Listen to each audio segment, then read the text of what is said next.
Avant de commencer ce message, j'aimerais dire cela. Comment dirais-je? Ici, la grâce que Dieu a mise dans notre vie, dans cette maison, elle est non seulement, premièrement, pour la maison de la grâce, mais elle est aussi pour la communauté haïtienne. Et donc, le message que je vais enseigner aujourd'hui, il est avant tout pour nous, pour la maison de la grâce, mais elle s'adresse aussi à toute la communauté haïtienne, parce que c'est un des fardeaux que Dieu m'a mis à cœur. Donc ce message, il s'adresse d'abord, bien entendu, nous en tant qu'Église, à la maison de la grâce, mais de façon plus globale, ça fait aussi partie de notre mission, de toucher aussi la communauté haïtienne. Donc, du coup, ce message s'adresse aussi à la communauté haïtienne. Donc, on va commencer par lire dans 2 Corinthiens 3, verset 18. Et ce soir, j'enseigne. Le titre de mon enseignement, c'est « Je suis devant le miroir ». Dites avec moi « Je suis devant le miroir ». Ok, donc, alors, 2 Corinthiens, chapitre 3, le verset 18. Je lis comme ça dit « Nous tous qui, le visage découvert, contemplons comme dans un miroir la gloire du Seigneur, nous sommes transformés en la même image de gloire en gloire, comme le Seigneur Jésus. » Alors, je vais le relire. Nous tous qui, le visage découvert, contemplons comme dans un miroir la gloire du Seigneur, nous sommes transformés en la même image de gloire en gloire, comme par le Seigneur, l'Esprit. Je suis devant le miroir. Alors, j'aimerais commencer par là. Le salut, ok, le salut n'est pas la destination finale d'une personne. Ok? Saisissez ça bien. Le salut, être sauvé, ce n'est pas la destination finale d'une personne. Dans nos communautés, nous avons souvent cette définition. Nous pensons qu'en fait, une fois que nous sommes sauvés et qu'une fois que nous sommes impliqués dans les activités de l'Église, nous pensons que c'est bon. Donc, on amène une personne à l'Église. Pour nous, l'idéal, c'est qu'elle donne son cœur à Jésus et qu'après, elle s'implique dans les activités de l'Église. Mais, force est de constater que la plupart des gens viennent à l'Église, mais il n'y a qu'une très faible minorité qui sont impliqués dans les activités de l'Église. Pas parce qu'il n'y a pas de choses à faire, mais parce que la majeure partie des gens se contentent juste d'être sauvés, de venir à l'Église. Et donc, du coup, nous avons un très petit nombre de personnes qui font tout à l'Église. Et le reste disent, on est sauvé, on vient à l'Église, limite on dirait qu'ils rendent un service à Dieu en venant à l'Église. S'ils viennent, ils sont limite, on dit limite on devrait les payer parce qu'ils sont venus. Soit estime-toi heureux que je suis venu. Et ils ont cette attitude opiniâtre de je suis venu, sois content. Mais vous savez, le salut, ce n'est pas le point final de notre marche avec Dieu. En réalité, au fait, le salut, ce n'est qu'un point de départ. Dites avec moi, point de départ. Le salut, ce n'est qu'un point de départ d'un voyage qu'on fait avec Dieu. Et le but de ce voyage, c'est refléter Dieu auprès de nous. Le but du voyage, qui commence par le salut, en fait, quand tu viens à l'église et que tu donnes ton cœur au Seigneur, tu acceptes le salut. Le but du salut, c'est le point de départ d'un voyage. Et le but de ce voyage, c'est que tu finis au final par refléter Dieu autour de toi. Si tu me suis, dis Amen. Amen. Alors, Paul nous disait, en fait, on doit comprendre le truc, c'est que Paul nous disait, Paul compare la vie à une course. Paul, il compare la vie chrétienne, la marche du salut, à une course. En fait, comprenez une chose. Je viens à l'église, je suis sauvé, ce n'est qu'un point de départ. En fait, c'est le top départ d'une course, en réalité. Le jour où tu donnes ta vie à Jésus, c'est le top départ d'une course. Mais cette course, elle n'est pas comme tous les autres. Regardez bien. On va lire un peu. Aujourd'hui, on va lire beaucoup de versets. C'est pour que vous compreniez. Actes, chapitre 20, verset 24. Paul, il disait, mais je ne fais pas pour moi aucun cas de ma vie. Je ne fais pour moi aucun cas de ma vie, comme si elle m'était précieuse. Regardez bien, il dit, pourvu que j'accomplisse ma course avec joie. Dis avec moi ma course. Et le ministère que j'ai reçu du Seigneur d'annoncer la bonne nouvelle de la grâce. Donc, Paul disait, pour moi, ma vie ne me sert à rien. Ma vie ne me que peu de choses. Pourvu que j'accomplisse la course qui est devant moi. Donc, lui, lorsqu'il a reçu le salut, il sait très bien que devant lui, il y a une course. Nous sommes dans une course. Si nous comprenons ça, nous allons comprendre pourquoi Dieu nous demande plein de choses. Parce qu'en fait, le salut, c'est le point de départ d'une course. Et que beaucoup de gens pensent que le salut, c'est une destination. J'arrive, je donne ma vie à Jésus et je m'arrête là. Non! Le salut, c'est le point de départ d'une course. Il dit, pourvu que j'achève ma course avec joie. On va lire encore Philippiens 3, versets 8 à 14. Philippiens 3, versets 8 à 14. Il dit, et même, c'est toujours Paul qui parle, il dit, et même je regarde toutes ces choses comme une perte. Tout ce qu'on a acquis, tout ce qu'il a acquis. Il faut savoir une chose, c'est que Paul, c'était un pharisien. C'était l'une des meilleures personnes de sa génération. C'était un intellectuel né. Il avait été dans la meilleure école en Israël. C'était quelqu'un de très doué. Il était bilingue, il parlait plusieurs langues. Il pouvait faire plein de choses. Il savait écrire, il savait lire, il savait parler en public, il savait faire plein de choses. Il avait été avec le meilleur professeur qui existait, Gamaliel. Mais regardez bien, il dit, toutes ces choses, je le considère comme une perte. Tout ce qu'on atteint dans la vie, il le considère comme une perte. Il dit, à cause de l'excellence de la connaissance de Jésus-Christ, mon Seigneur, pour laquelle j'ai renoncé à tout. Dites-moi, renoncé à tout. J'ai renoncé à tout. Après, il dit, et je regarde tout cela comme de la boue, afin de gagner Christ et d'être trouvé en lui, non avec ma justice, mais celle qui vient de la loi, mais avec celle qui soutient par la foi en Jésus-Christ. La justice qui vient de Dieu par la foi, afin de connaître Christ et la puissance de la résurrection, la communion à ses souffrances, en devenant conforme à la résurrection et à la résurrection en lui. Après, il dit, ce n'est pas que j'ai déjà remporté le prix. Regardez bien. Il dit, ce n'est pas que j'ai déjà remporté le prix ou que j'ai atteint la perfection. Mais il dit, je cours. Il dit, je ne pense, malgré que j'ai fait tout ça, malgré que j'ai tout abandonné, malgré que j'ai tout considéré comme rien, malgré que mon seul focus, c'est Christ, il dit, je ne considère pas avoir atteint la perfection. Qu'est-ce que je fais? Je cours. C'est avec moi, je cours. Je cours pour tâcher de le saisir, puisque moi aussi j'ai été saisi par Christ. Je ne pense pas avoir saisi, encore une fois, je ne pense pas avoir saisi la chose, mais une chose je fais. Oubliant ce qui est en arrière, me portant vers ce qui vient l'avant, encore une fois il dit, je cours vers le but pour remporter le prix de la vocation céleste en Jésus-Christ. Le parcours qui suit le salut, c'est une course. Et cette course a des règles différentes à la normale. En général, lorsque nous sommes dans une course, il y a deux types de courses dans la vie. Soit, lorsqu'on regarde les JO, c'était les JO il n'y a pas longtemps, il y a deux types de courses dans les JO. C'est soit tu fais un sprint, soit tu fais un marathon. Mais ces deux courses, il y a une règle. C'est celui qui arrive le premier qui gagne. Dans le marathon, c'est celui qui arrive le premier qui gagne. Dans le sprint, c'est celui qui arrive le plus vite qui gagne. Mais dans cette course-là, ce n'est pas celui qui arrive le premier qui gagne.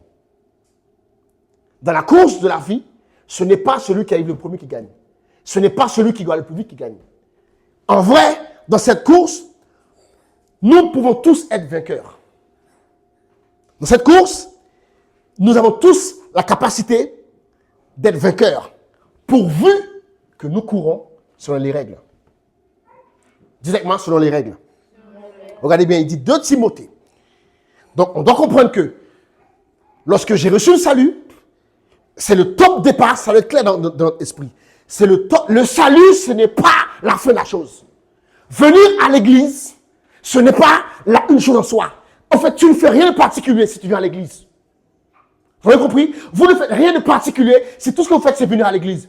Vous ne faites rien de particulier si tout ce que vous faites, c'est vous lever le dimanche et venir à l'église. Ça ne sert à rien. Si tout ce que vous faites, c'est vous lever le dimanche, venir à l'église, chanter à la chorale, jouer la musique, faire l'intercession, prêcher si tu veux. Si tout ce que tu fais, c'est ça, ça ne sert strictement à rien. Paul disait, je considère tout ça comme de la boue. Ça ne sert à rien, en vrai, ça ne sert à rien. Parce que dans cette course, il y a des règles. Regardez bien, 2 Timothée 2, versets 3 et 5. Il dit, souffre avec moi, comme un bon soldat de Christ. Après, il dit, il n'est pas un soldat qui s'embarrasse de l'affaire de la vie, s'il veut plaire à celui qui l'a enrôlé. Après, il dit, l'athlète qui n'est pas couronné, s'il n'a pas combattu selon les règles. Donc, dans cette course, il y a, comme dans toutes les courses, il y a des règles. Et en réalité, dans la course que nous sommes engagés, il n'y a qu'une seule règle. Dans la course que nous sommes engagés, il n'y a qu'une seule règle. C'est quoi la règle? La règle de cette course, c'est que ma vie doit refléter Dieu. Ma vie, je répète, la règle de cette course, c'est que ma vie doit refléter Dieu. Les païens doivent voir Dieu quand ils me voient. Si tu viens à l'église et que les païens ne voient pas Dieu, arrête de venir à l'église. Si tu viens à l'église et que tu es comme les païens, arrête de venir. C'est mieux, va dans le monde, va en boîte, fume. Parce que si tu meurs et qu'au final, tu te retrouves à côté du gars de la cité qui vendait du shit, toi tu vas à l'église, ça ne sert à rien. Vends du shit, frère. Au moins, tu vas en faire quelque chose. Les règles de cette course, c'est, dites avec moi, ma vie doit refléter Dieu. Et pour cela, Dieu nous donne un modèle, Jésus-Christ. En fait, notre vie doit être un reflet. Est-ce que vous suivez ce que je dis? Notre vie doit être un reflet de la gloire de Dieu. Si je vis, Paul disait, si je vis, ce n'est plus moi qui vis. Si je vis, ce n'est plus moi qui vis. C'est Christ qui vit en moi. Si je vis, ce n'est plus moi qui vis. Je prie, mais ce n'est pas moi qui prie. Je chante, mais ce n'est pas moi qui chante. C'est Christ qui vit en moi. Si les païens, si les gens du monde, si dans ton travail, on ne peut pas voir Dieu chez toi, ta course n'est pas dans les règles. Tu es en train de courir. Et il y a des gens, ils viennent à l'église. Ils sont tellement ambitieux. Ils viennent tous une position. Donc, ils viennent à l'église, ils font les saints, ils veulent juste une position, ils veulent juste être diacre, être pasteur, etc. Donc, c'est la course aux positions. C'est la course au titre. C'est la course. La personne est convertie hier, demain, elle est évangéliste. Aujourd'hui, elle est convertie. 3 mois plus tard, elle ouvre un ministère, elle est évangéliste. Elle est pressée. Vous savez, tout ça, ça ne sert à rien. Ça ne sert à rien. Si on ne court pas selon les règles. Et c'est quoi l'unique règle? C'est courir afin que notre vie reflète Dieu. Là, je vais vous montrer un truc. Dans un système sacerdotal, on va apprendre un truc. Dans un système sacerdotal, ok? Le sacrificateur, il devait représenter Dieu auprès du peuple. Ainsi, Aaron et Moïse, qu'est-ce qu'ils faisaient? Aaron et Moïse, ils allaient dans la présence de Dieu. Ils recevaient les instructions de la part de Dieu. Et après, ils amenaient la volonté de Dieu au peuple. Au fait, ça s'appelle, l'une des lois du sacerdoce, c'est la loi de la réflexion. Directement réflexion. C'est très important cette loi. Si tu veux être un prêtre devant l'Éternel, si tu veux être un sacrificateur devant l'Éternel, tu dois connaître la loi de la réflexion. Ça veut dire, en fait, je ne me représente pas moi-même. En fait, ce que je fais, c'est de reproduire ce que je vois chez Dieu. Dieu avait dit à Moïse, garde à toi, prends garde afin de faire exactement comme tu as vu. Prends garde à toi afin de faire exactement comme tu as vu. Parce que je t'ai montré quelque chose dans le ciel, il faut que tu ailles faire exactement ce que tu as vu. Pas ton idée. Et souvent, nous, on fait l'église, on n'a aucune idée de ce que c'est une église. Non. Le rôle d'un sacrificateur, c'est de refléter Dieu. C'est de lorsque les gens te voient en tant que prêtre, en tant que pasteur, lorsque les gens te voient, les gens doivent voir Dieu. Les gens doivent pouvoir savoir, ça, c'est la volonté de Dieu pour ma vie. Les gens doivent savoir que ça, c'est Dieu. Les gens doivent, en fait, les gens devraient confondre entre toi et Dieu. Et après, c'est toi de savoir que tu n'es pas Dieu. Mais les gens devraient voir Dieu chez toi. Regardez bien. Dieu nous montre ça. On va lire ce passage. Exode 34, à partir du verset 27. Regardez bien. C'est cette loi que Dieu nous montrait. L'Éternel dit à Moïse, Exode 34, verset 27 à 35. L'Éternel dit à Moïse, écris ces paroles, car c'est conformément à ces paroles que je traite alliance avec toi et Israël. Moïse fut là avec l'Éternel. Écoutez bien. Moïse fut là avec l'Éternel 40 jours et 40 nuits. Il ne mangea point de pain. Il ne but point d'eau. Moïse est resté dans la présence de Dieu pendant 40 jours et pendant 40 nuits sans manger, sans boire. Ok? Et l'Éternel écrivit sur les tables de pierre d'alliance les 10 paroles. Moïse descendit de la montagne ayant les 2 tables de témoignage avec lui. Donc Moïse passe du temps avec Dieu en descendant de la montagne. Il ne savait, regardez bien, en descendant de la montagne, il ne savait pas que la peau de son visage rayonnait. Vous avez vu ça? Moïse a passé 40 jours avec Dieu. En descendant de la montagne, il ne savait pas que la peau de son visage rayonnait parce qu'il avait parlé avec l'Éternel. Aaron et tous les enfants d'Israël regardaient Moïse et voici la peau de son visage rayonnait. La loi de la réflexion. Moïse passe son temps avec Dieu et lorsqu'il revient, son visage est transformé. Son visage reflète la gloire de Dieu. Et si tu passes du temps avec Dieu et que ta vie ne reflète pas la gloire de Dieu, tu n'as pas passé du temps avec Dieu. Si tu passes du temps dans la présence de Dieu et que ta vie ne reflète pas les valeurs de Dieu, tu n'as pas passé du temps avec Dieu. Si tu pries et que à la fin de ta prière, tu prends ton téléphone, tu parles sur ton ami, tu n'as pas passé du temps avec Dieu. Et souvent, nous, on fait des actes religieux. On fait des actes religieux, mais en fait, le but, l'une des lois du sacerdoce, c'est la loi de la réflexion. C'est la réflexion. Jésus nous a montré ça. Jean, chapitre 8, verset 12. Regardez bien. Jean 8, verset 12. Jésus leur parla de nouveau. Il dit, je suis la lumière du monde. C'est très, écoutez-moi bien, suivez-moi. Je suis la lumière du monde. Celui qui me suit ne marche pas dans les ténèbres, mais il aura la lumière de la vie. Ensuite, regardez bien, Jésus dit qu'il est la lumière du monde. Ensuite, il dit à ses disciples, Matthieu 5, verset 14 à 16, il dit, vous êtes la lumière du monde. Donc, il commence par dire, je suis la lumière du monde. Ensuite, il leur dit, vous êtes la lumière du monde. Il dit, une ville située sur une montagne ne peut pas être cachée. La loi de la réflexion. Si je suis lumière et que vous êtes en moi, vous êtes lumière. Si je suis lumière, vous êtes en moi, vous êtes lumière. En fait, Jésus ne peut pas être lumière et que nous sommes en Jésus et que nous sommes ténèbres. Donc, si nous sommes vraiment en Jésus, nous sommes lumière. Parce que Jésus est lumière. On va encore plus loin. Nous sommes le reflet. En fait, c'est comme la lune. Vous savez, on dit que la lune brille. On nous dit que la lune brille le soir. Mais en vrai, la lune n'a aucune lumière. La lune n'a en soi, la lune ne produit aucune lumière. Aucune lumière. Tout ce que la lune fait, la lune renvoie le reflet de la lumière que le soleil lui envoie. Donc, la lune nous éclaire la nuit parce que le soleil l'éclaire. Et donc, la lune est juste un fidèle reflet du soleil.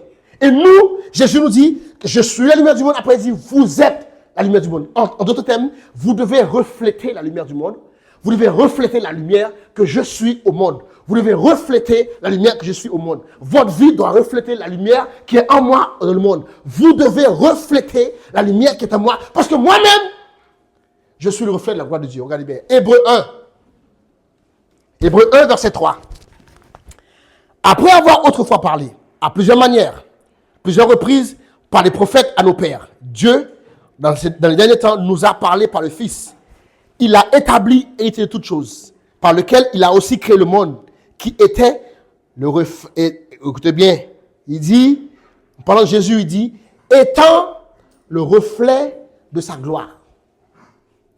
Jésus lui-même, c'est le reflet de la gloire de Dieu. Donc, c'est quoi l'équation? Jésus, il vient, il reflète Dieu. Amen. Jésus reflète Dieu. Et après, il nous dit, vous êtes la lumière du monde. Donc, du coup, nous, en regardant Jésus, on reflète Jésus.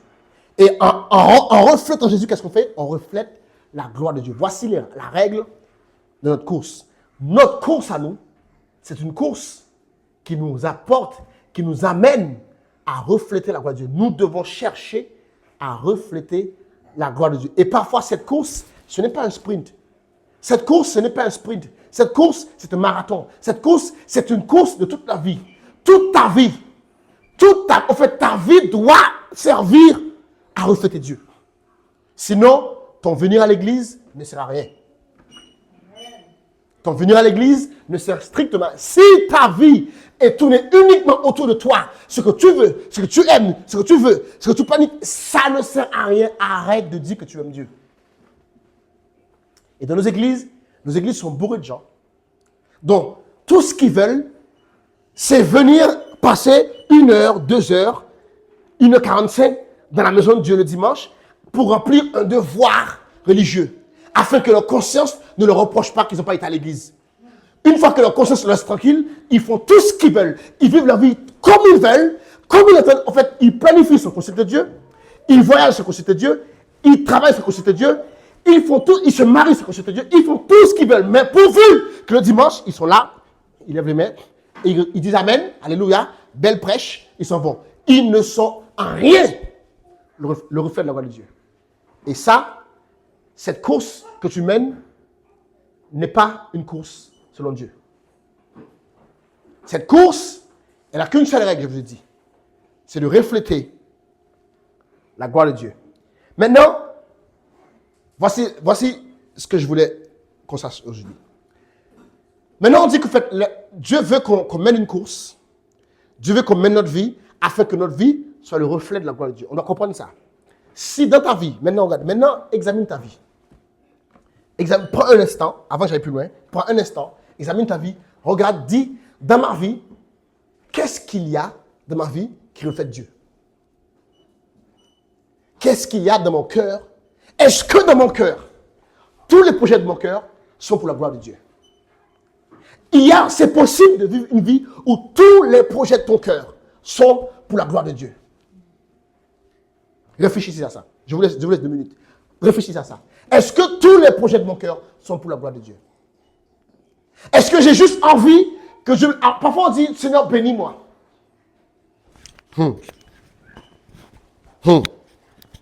Bénis-moi. Seigneur, bénis-moi. Mais en vrai, c'est pourquoi? Pourquoi Dieu nous bénit? Vous savez, Dieu n'est pas intéressé à tes projets. Écoutez-moi bien. Dieu n'est pas intéressé à tes projets. Si tes projets ne servent pas à louer une gloire, ça ne l'intéresse pas. Donc, quand tu pries, assure-toi que tes projets servent à une gloire à Dieu. Dieu fonctionne comme ça. Il a dit, quand tu pries, dis, notre Père qui est aux cieux, que ton règne vienne, que ta volonté soit faite sur la terre. Tout ce qui intéresse Dieu, c'est que son règne vienne. Donc, si tes projets, si tes plans de vie, tes aspirations ne sont pas pour une gloire à Dieu, ça ne sert à rien. Examine-toi de nouveau. Parce que dans cette course, c'est pour refléter Dieu. Et Dieu accorde beaucoup de choses. Dieu accorde beaucoup. Dieu accorde beaucoup de grâce. Dieu accorde beaucoup de faveurs. Dieu accorde beaucoup de bénédictions aux gens qui veulent refléter Dieu. Si dans ton cœur, tout ce que tu veux, c'est que Dieu soit glorifié. c'est que Jésus s'est révélé, Dieu va te bénir à l'extrême. Pourquoi? Parce que Dieu, c'est un Dieu qui fait de l'investi. Dieu investit. Dieu, c'est un Dieu qui investit. Il investit. Dieu ne bénit pas sans avoir quelque chose en retour. Non, non, non, non, non, non. Si c'est un mec qu'il ne va pas avoir la gloire, il va dire, lui, là, on donne, c'est bon, ça suffit. Je disais à mon épouse dernièrement, Dieu est sur le point de nous bénir. Parce que Dieu me conduit à prier cette prière, circoncis mon cœur. Faites cette prière avant, écoutez-moi bien, avant que vous demandiez à Dieu de vous bénir. Écoutez-moi bien, c'est la sagesse. Écoutez-moi. Avant que vous demandiez à Dieu de vous bénir. Avant que vous demandiez à Dieu de vous bénir. Demandez à Dieu de circoncire votre cœur. Parce que Dieu va vous éprouver. Ah Seigneur, donne-moi de la bénédiction, donne-moi de la prospérité, rends-moi riche. Rends-moi riche. Je veux bénir les gens. Mais est-ce que c'est dans ton cœur? Pour de vrai? Est-ce que c'est vraiment dans ton cœur? Est-ce que c'est ce que tu veux? Donne-moi riche. Rends-moi riche. Rends-moi prospère. Rends-moi prospère. Mais est-ce que c'est dans ton cœur? Est-ce que c'est dans ton cœur? Est-ce que c'est ce que... Et vous savez, si tu demandes à Dieu de te bénir, et ton cœur n'est pas circoncis, il va te tester. Souvent, tu vois pourquoi je veux pas là, Dieu ne m'occupe pas là, je veux pas là. Regardez bien. On a souvent pensé que l'épreuve d'Abraham, c'est une épreuve de foi. Lorsque Dieu dit à Abraham, donne-moi Isaac, nous on s'est dit, Dieu a testé sa foi. C'est ce qui est beau à dire, c'est ce qui est bien. Mais en vrai, c'est pas vrai. Abraham, la Bible dit, avant même qu'Abraham a Isaac, la Bible dit qu'en fait, Abraham crut à Dieu et ça lui fit imputer la justice. Donc, Abraham avait déjà la foi. Donc, le test, l'épreuve d'Abraham, ce n'était pas pour avoir la foi. L'épreuve d'Abraham, ce n'était pas pour savoir s'il avait la foi. En fait, Dieu avait donné à Abraham un fils. Dieu lui a donné un fils et Abraham, imaginez-vous, pendant 25 ans, Abraham a marché avec Dieu pendant plus de 25 ans, Abraham, il n'avait pas d'enfant. Et finalement, Dieu lui a donné un fils. Mais Dieu a remarqué que Abraham commençait à aimer Isaac un peu trop.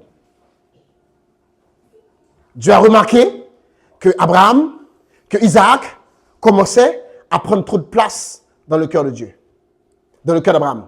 Dieu a remarqué que Abraham, il accordait beaucoup de temps à Isaac. Il était tout le temps avec lui. Partout là, pourquoi? Parce que c'est l'enfant de sa vieillesse. En fait, en vrai, il était le papa de petit, il pouvait être son grand-père. Donc du coup, Dieu a remarqué que le cœur d'Abraham est en train de changer. Dieu s'est dit, attends, avant qu'Abraham ait Isaac, son cœur était à moi. Mais maintenant qu'Abraham, il a Isaac, son cœur commence à un peu dévier. Son cœur commence à aller vers Isaac. Donc du coup, qu'est-ce que Dieu fait? Dieu dit, donne-moi ton fils Isaac. En fait, ce n'était pas une preuve. En fait, Dieu voulait circoncire le cœur d'Abraham. Dieu voulait reprendre la place de son trône. Parce qu'Isaac était en train de prendre la place de Dieu dans le cœur d'Abraham. Mais souvent, Dieu nous bénit et cette bénédiction prend la place de Dieu dans notre cœur. Et Dieu ne veut pas ça. Donc, lorsque tu demandes à Dieu de te bénir, demande à Dieu de circoncire ton cœur. C'est très important. Alors, maintenant, comment faire maintenant? Si nous devons refléter Dieu, si toute notre vie doit être un reflet de la gloire de Dieu, comment faire pour refléter Dieu? Il nous le dit. On va lire Hébreux 12. Lisons Hébreux 12, versets 1 à 3. Je vais lire Hébreux 12, versets 1 à 3. Hébreux 12, versets 1 à 3. Regardez bien, il dit. Voici le secret. Nous donc, là Paul parle toujours de la course. Il dit, nous donc, puisque nous sommes environnés d'une si grande nuée de témoins. En fait, dans cette course, il nous parle là. Dans cette course que nous faisons, il y a des gens qui ont fait cette course. Donc, on ne peut pas, je dis ça, on ne peut pas arriver devant Dieu, dire que c'était trop dur. Non. Il y a des gens, En fait, si, par exemple, admettons, tu étais dans une situation, on te dit, soit tu voles, ou bien tu meurs de faim. Toi, tu as volé. OK? Tu ne peux pas dire à Dieu, c'est trop dur. Dieu va trouver quelqu'un qui a préféré mourir de faim que de voler. On te dit, soit tu réunis Jésus, ou bien on tue tes enfants. Et tu vas dire, c'est l'amour d'un père. Je vais renier Jésus. Dieu va trouver quelqu'un qui a renié Jésus au prix de sa vie. Donc, il nous dit, nous donc, puisque nous sommes environnés d'une si grande nuée de témoins, rejetant tout fardeau et le péché qui nous enveloppe si facilement, encore une fois, il dit, courons avec persévérance dans la carrière qui nous est ouverte. Voici le secret. Regardez-moi. Voici le secret pour courir. Il dit, ayant les regards sur Jésus. Dites avec moi, ayant les regards sur Jésus. C'est ça le secret pour courir une course qui plaît à Dieu. Ayant les regards sur Jésus. Si tu vis ta vie et tes yeux sont ailleurs, tu ne vas pas plaire à Dieu. Si tu marches ta marche avec Dieu et que tes yeux ne sont pas fixés sur Jésus, tu ne vas pas plaire à Dieu. Parce que dans ce monde, il y aura tout pour te détourner de la voie de Dieu. Tout est fait pour que tu ne regardes pas à Jésus. Tout dans ce monde est fait pour que ta vie ne reflète pas Dieu. Tout dans ce monde est mis en place pour que tu ne regardes pas Jésus. Mais il dit, ayant les regards, dis ensemble encore, ayant les regards sur Jésus. Encore une fois, ayant les regards sur Jésus. Le chef et le consommateur de la foi, en vue de la joie qui lui est réservée, a souffert la croix, méprisé l'ignominie et assis à la droite du trône de Dieu. Voici le secret. Nous devons vivre, nous devons courir notre course. Cette course, normalement quand tu fais une course, tu regardes devant toi. Mais cette course, c'est la seule course où tu dois regarder quelqu'un. C'est pas le chemin que tu dois regarder. C'est quelqu'un. Ce n'est pas où tu vas. C'est pas où tu vas.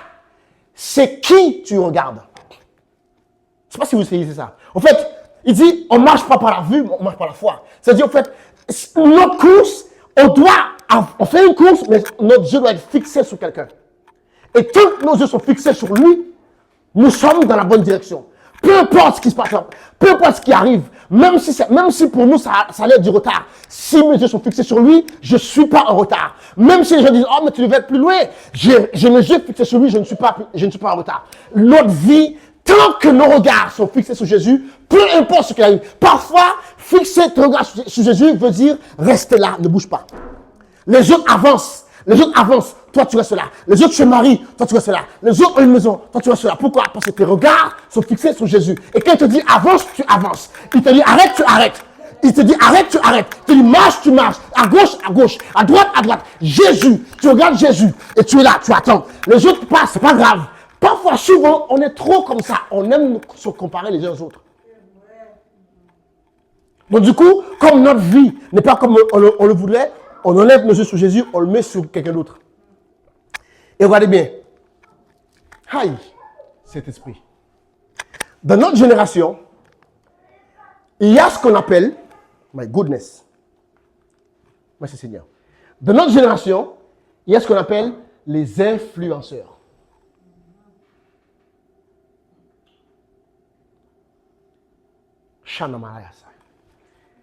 Les influenceurs, leur but, c'est de détourner tes regards de Jésus. Le but de l'influenceur, c'est de détourner tes regards de Jésus. Alors voici toi, tu es jeune. Tu passes la majeure partie de ta journée à regarder un influenceur. Remarquez bien, nous avons une génération qui sont perchés sur les réseaux sociaux. Toute leur vie est tournée vers ça. Et ils sont en train de reproduire la vie d'une personne qu'ils ne connaissent même pas. Ils ont les mêmes aspirations. La personne achète des chaussures, ils veulent l'acheter aussi. La personne pense, c'est quoi le but de l'influenceur? C'est détourner tes regards de Jésus. Mais te faire croire que voilà, tu peux avoir tout sans travailler. Tu fais quoi que voilà, tu peux être comme ci, comme ça. Maintenant, du coup, les jeunes, tu postes, regarde, tu fais une story, Tu rends gloire à Dieu, les jeunes, ça ne les intéresse pas. Tu regardes dans leur story, qu'est-ce qui se passe? Eux, ils vont reposter quelqu'un qui ne connaissent même pas, qui est à Dubaï, avec des grosses lèvres, qui ne connaissent même pas. Ils n'ont jamais vu la personne. Oh, ma star. Tu ne connais pas. Mais pourtant, la personne qui est devant toi, qui te montre Christ, tu ne le suis pas. Pourquoi? Parce que le but des influenceurs, c'est de détourner ton regard de Jésus. L'être humain a été créé avec une faculté qui est esquisse. C'est qu'en fait, nous avons cette capacité de reproduire ce qu'on voit. En fait, on va toujours reproduire ce qu'on... Voilà pourquoi Dieu nous dit, ayant le regard fixé sur Jésus. Parce que si tu regardes Jésus, tu vas finir par reproduire Jésus. Mais le monde a compris ça, donc il te met des gens en face de toi pour que tu reproduises. Et tu ne sais pas que tu es en train de reproduire la vie des gens que tu n'as jamais vus. Tu es en train de reproduire la vie des gens que tu n'as jamais rencontrés. Les jeunes, ils sont en train de reproduire la vie de tout et n'importe qui. Ils te mettent les rappeurs, ils te mettent les DJ, ils te mettent tout. Et les jeunes, ils suivent. Tout ce que le rappeur fait, ils font. Tout ce que le DJ fait, ils font. Tout ce que la femme fait, ils font. Pourquoi? Parce qu'ils sont en train de reproduire ce qu'ils voient. Nous sommes créés pour reproduire ce qu'on voit. C'est pour ça qu'on doit fixer nos regards sur Jésus. Alors, je vous montre, je vais terminer avec ça. Pas que j'ai terminé, mais bon, il faut que je termine. Je vous montre 3 bénéfices. Il y a 3 bénéfices quand nous fixons nos regards sur Jésus. Numéro 1, il suscite la foi chez nous. Lorsqu'on regarde Jésus, il suscite la foi. Il dit, ayant le regard fixé sur Jésus, qui est le chef et le consommateur de la foi. Numéro 2, nous sommes illuminés.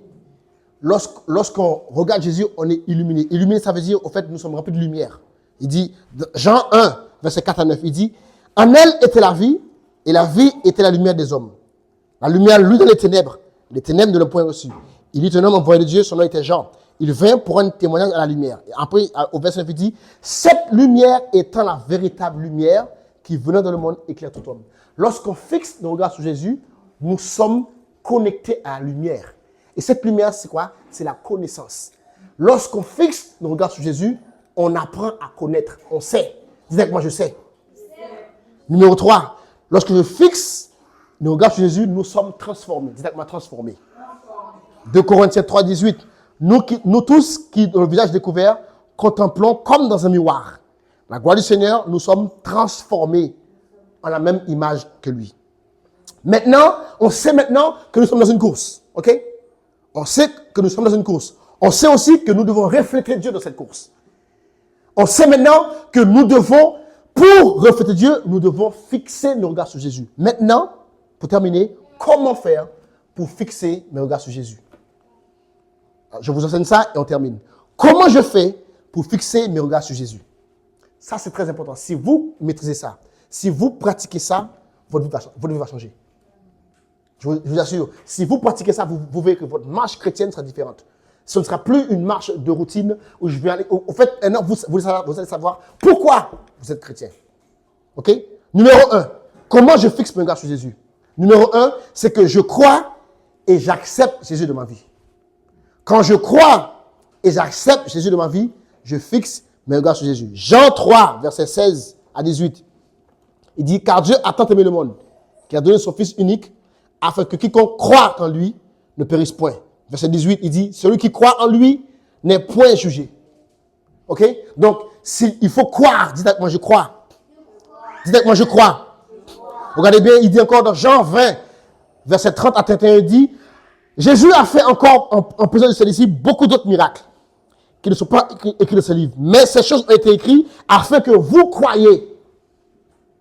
Donc, je fixe mes regards sur Jésus, numéro 1, quand je crois et que j'accepte Jésus. Quand je crois et que j'accepte Jésus, je fixe mes regards sur Jésus. Numéro 2, comment je fixe mes regards sur Jésus? C'est en me relationnant et en m'engageant la parole de Dieu. Quand je me relationne avec la parole de Dieu, je fixe mes regards sur Jésus. Pourquoi? Jésus disait, Jean 5, verset 39, il dit, vous sondez les Écritures parce que vous pensez avoir en elles la vie. Ce sont elles qui rendent témoignage de moi. Donc Jésus disait que les Écritures rendent témoignage de lui. Donc, si nous voulons fixer nos regards sur Jésus, nous devons fixer nos regards sur la parole de Dieu. Mais le souci, c'est que nous sommes dans une génération où les gens ne lisent pas la Bible. Nous sommes dans une génération où les gens n'accordent aucune importance à la parole de Dieu. Tu ne pourras jamais connaître Dieu si tu n'accordes pas d'importance à la parole de Dieu. Tu fixes tes regards sur Jésus si tu te relationnes avec la parole de Dieu. Regardez bien. Psaume 119, verset 162. Psaume 119, 162. Il dit, je me réjouis de ta parole, comme celui qui trouve un grand butin. Je me réjouis de ta parole. Luc 24, verset 25 à 27. Ça c'est quand Jésus, il était sur le chemin de Maïs, il leur dit, verset 25, Jésus leur dit, ô homme sans intelligence, dont le cœur est lent à croire tout ce que les prophètes ont dit. Ne fallait-il pas que le Christ souffre ces choses et qu'il entre dans sa gloire? Et, regardez bien, et commençant par Moïse et par tous les prophètes, il leur expliqua toutes les Écritures en ce qui le concernait. Donc, la parole de Dieu parle de Jésus. Donc, si nous voulons fixer nos regards sur Jésus, nous devons nous relationner et engager la parole de Dieu. On a appris ça déjà ici. Comment on fait? C'est numéro 1, on médite la parole de Dieu. Numéro 2, on écoute la parole de Dieu. Numéro 3, on confesse la parole de Dieu. On médite la parole de Dieu, on écoute la parole de Dieu, on confesse la parole de Ces 3 choses-là. Ok, on va aller encore, on va avancer. Numéro 3, comment je fixe mes regards sur Jésus? C'est par d'intenses prières. Dites avec moi, prière. Dites avec moi, prière. Nous sommes dans une génération où les gens ne prient pas. Dites avec moi, prière. Si tu ne pries pas, tu ne peux pas connaître Dieu. C'est simple. Une personne qui ne prie pas ne peut pas connaître Dieu. Tu dois prier. Et on a appris ici beaucoup de choses de la prière. Tu dois prier. C'est dans le lieu de la prière que tu apprends à connaître Jésus. Numéro 4. On fixe nos regards sur Jésus lorsqu'on suit la direction du Saint-Esprit. Alors, je reviens. Numéro 1. Je fixe mes regards sur Jésus lorsque je crois et que j'accepte Jésus de ma vie. Numéro 2. Je fixe mes regards sur Jésus en me relationnant avec la parole de Dieu. Très important. Numéro 3, je fixe mes regards sur Jésus dans la prière. Numéro 4, en suivant la direction du Saint-Esprit. Jean 16, verset 12 à 15. Il dit, j'ai encore beaucoup de choses à vous dire. C'est Jésus qui parlait. Mais vous ne pouvez pas les porter maintenant. Quand le consolateur sera venu, l'Esprit de vérité, il vous conduira dans toute la vérité. Car il ne vous parlera pas de lui-même, mais il dira tout ce qu'il a entendu. Où ça? Il vous annoncera les choses à venir. Il me glorifiera. Parce qu'il prendra de ce qui est à moi et vous l'annoncera. Donc, le rôle du Saint-Esprit, c'est de nous amener à Jésus. Le rôle du Saint-Esprit, c'est de nous amener à savoir les choses que Jésus voulait qu'on sache. Donc, lorsqu'on veut fixer nos regards sur Jésus, on doit suivre la direction du Saint-Esprit. Et pour terminer, on fixe nos regards sur Jésus en imitant ceux qui modélisent Jésus à nos yeux. Hébreux 6, verset 12, il dit, en sorte que vous ne vous relâchez point, mais que vous imitiez ceux qui par la foi obtiennent. Donc, il y a des hommes sur cette terre dont leur vie reflète Dieu. Il y a des hommes sur cette terre dont leur vie reflète Jésus. Donc nous, si nous voulons regarder à Jésus, nous pouvons aussi regarder ces hommes-là. Pas n'importe qui, pas juste quelqu'un qui dit, ouais, moi je crois, et qui vit dans le péché. Non, quelqu'un que sa vie s'est prouvée. C'est pas genre, il s'est levé demain, il s'est levé hier, il s'est dit, ouais, non, non, non. Quelqu'un dont la vie a été prouvée avec intégrité. Une personne qui a passé 40 ans, 50 ans dans le ministère, avec 0 scandale, il est digne d'être suivi. Tu n'as jamais entendu. Moi, personnellement, je suis Bishop Jakes. Depuis que je suis Bishop Jakes, je n'ai jamais entendu un scandale. Bishop Jakes travaille avec un nombre incalculable de femmes. On n'a jamais entendu une histoire entre lui et une femme. Il brasse des millions de dollars. On n'a jamais entendu une histoire de détournement d'argent. Même pas une rumeur. Cet homme est digne d'être suivi. Et il y a des hommes comme ça sur cette terre. Et si tu veux, et quand tu regardes un homme, vois Jésus, c'est lui. Comprenez une chose. L'être humain reste l'être humain. Il y aura je n'ai pas dit que Bishop Jakes est parfait. Non, Bishop Jakes n'est pas parfait. Il a des défauts. Il va faire des erreurs. Mais sa vie reflète la gloire de Dieu. Donc, il mérite d'être suivi. Il y a d'autres personnes, Bishop Toussaint. Le Bishop Toussaint, sa vie reflète Dieu. Il y a beaucoup de gens comme ça. Mais nous, on peut faire, notre jeune, il peut faire aller regarder sur les réseaux sociaux des gens qui parlent des bêtises. Regardez bien, la majeure partie des influenceurs mentent. Vous savez ça? La majeure partie d'entre eux, ils mentent. Tout ce qu'ils vous montrent, c'est on les a donnés, on leur dit maintenant, faites la publicité. Ils n'ont pas acheté. Tout ce qu'ils vous montrent, ils n'ont rien acheté. C'est des menteurs. Leur but, c'est de vous détourner. Mais vous avez des vrais modèles dont Dieu a construit avec eux, mais vous ne vous suivez pas. Quand on veut suivre Jésus, nous pouvons aussi regarder les gens qu'il a mis devant nous.